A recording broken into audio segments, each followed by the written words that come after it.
నమస్తే, మీరు చూస్తున్నారు విలేజ్ అగ్రికల్చర్ యూట్యూబ్ ఛానల్. తొలకరి జల్లులకు పత్తి గింజలు నాటుకున్నట్లయితే ఈ ఎర్ర నేలల్లో ఏ విధమైనటువంటి నష్టాలు జరుగుతాయనేటువంటిది ఈ వీడియోలో అయితే చూస్తున్నారు కదా. ఇక్కడ తొలిసారి కురిసిన వర్షానికి పత్తి గింజలు అయితే నాటడం అయితే జరిగింది. మొలకలు కూడా చాలా నీట్గా అయితే రావడం అయితే జరిగింది. మంచిగా అయితే నాటింది. కాకపోతే గడ్డి అయితే విపరీతంగా ఉందన్నమాట.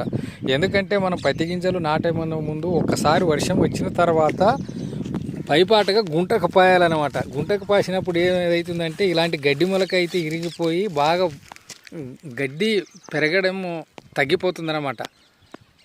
లేదంటే ఈ విధంగా గడ్డి పడేసి భూమి అనేటువంటిది బీడుగా మారి పంట దిగుబడి అనేటువంటిది చాలా వరకు అయితే తగ్గిపోయే అవకాశం ఉంది. ఇంకొకటి ఏంటంటే మొక్క కూడా గిడసబారిపోయి మొక్క ఎదుగుదల కూడా లోపించే అవకాశం ఉంటుంది. అందుకే తొలిసారి వర్షం కురిసినప్పుడు గింజలు పెట్టే దానికన్నా ముందు భూమి చదును చేసుకొని పెట్టుకుంటే కనుక బాగుంటుంది అనేది నా ఒపీనియన్.